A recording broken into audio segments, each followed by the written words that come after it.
Hello friends, स्वागत है आपका विकेट टू जेड में। ये जो वीडियो है ये मानव का पाचन तंत्र के भी समझ सकते हैं और इसके कुछ कुछ बॉडी पार्ट्स को भी समझ सकते हैं कि इसको क्या बोला जाता है।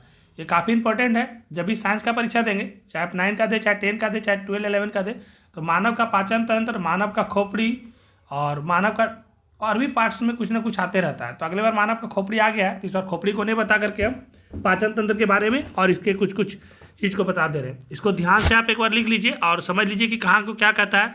कम से कम अगर ये 5 नंबर का क्वेश्चन बनता है तो कम से कम 10 पॉइंट आपको याद हो जाएगा, तो 5 नंबर आपको मिल जाएगा। एक दो छूट भी जाएगा तो कोई दिक्कत नहीं, लेकिन कोशिश करिए जो जो आसान है वो सीख लीजिए।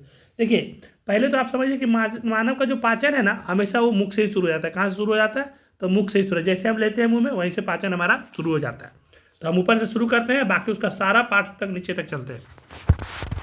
तो जैसे हम लोग मुंह में डालते हैं तो जीभ के पास में जैसे डालते हैं तो देखिए आगे में जो होता है वो जीभ होता है, आप लोग सबको पता है। और थोड़ा सा जैसे अंदर जाता है जो मुंह के पास, उसको बोलते हैं मुख गुहा। उसको क्या बोलते हैं? मुख गुहा। और जैसे थोड़ा सा नीचे गला के पास निकलता है, पूरा नीचे नहीं उतरता है लेकिन गला के पास बनता है, उसको बोलते हैं ग्रास नली। और जब गला से थोड़ा नीचे उतर जाता है उसको बोलते हैं ट्रेकिया। और जब हमारा ये लीवर के आसपास में जब पहुँचना शुरू हो जाता है तो डायफ्राम आपको दिख रहा होगा। ये वाला जो चित्र है, हम इसको एक बार हम भी थोड़ा सा ले लेते हैं पेन, ताकि आपको समझाने में आसान हो जाए। एक बार थोड़ा सा हमको टाइम दीजिए। यहाँ से पेन ले रहे हैं, जल्दी। आप पेन किधर चला गया? तो हम ये वाला कलर ले रहे हैं, ठीक है। चलिए तो ये देखिए, ये जो है ये डायफ्राम है। क्या है? ये डायफ्राम है।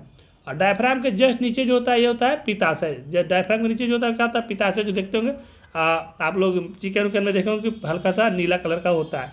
और पित्ताशय के बगल में जो होता है पित्त नली, और पित्त नली से थोड़ा सा नीचे आएंगे तो यहाँ पर हो जाएगा यकृत। और यकृत से जब नीचे उतरेंगे तो हो जाएगा अग्नाशय। और इस साइड में जब आते हैं, इसके पीछे साइड वाला में, तो ये वाला जो फिगर आपको दिख रहा है ये इसको बोलते हैं अमाशय।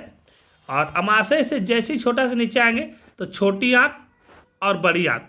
तो आप जो हम लोग खाना खाते हैं ना, वो छोटी आँत में ही पचता है। और आपको पता होगा कि छोटी आँत का लंबाई ज़्यादा होता है और बड़ी आँत का लंबाई कम होता है। ये चीज़ को ध्यान रखिएगा। उसके बाद इधर वाला जो दिख रहा है ये वाला लाइन अपेंडिक्स, जो कभी कभी ज़्यादा हो जाता है तो उसके चलते दर्द भी होता है। इसका ऑपरेशन करके निकालना भी इसको पड़ता है, आपको पता होगा। और इसके बगल में जो दिख रहा है वो रहा रेक्टम। और बड़ी आँत को हम लोग कॉलन भी कहते हैं। तो इस चीज़ को आप एक बार बढ़िया से, हम छोटा कर दे रहे हैं, आप इसको एक बार अच्छा से समझ करके सारा को एक बार नोट करके देख लीजिए। और कम से कम देखिए, मुख गुहा हो गया 1, जीभ आप जानते हैं 2, गला थोड़ा नीचे होता है ग्रासनली 3, उसके थोड़ा नीचे हो जाएंगे ट्रैकिया 4, डायफ्राम 5, पित्ताशय 6, पित्ताशय के बगल में पित्त नली 7, यकृत 8, अग्नाशय 9, छोटी आँत बड़ी आँत 10 11 हो गया। तो कम से कम इतना आपको याद होना चाहिए। अमाशय सब याद होना चाहिए, अपेंडिक्स भी याद रख लीजिए।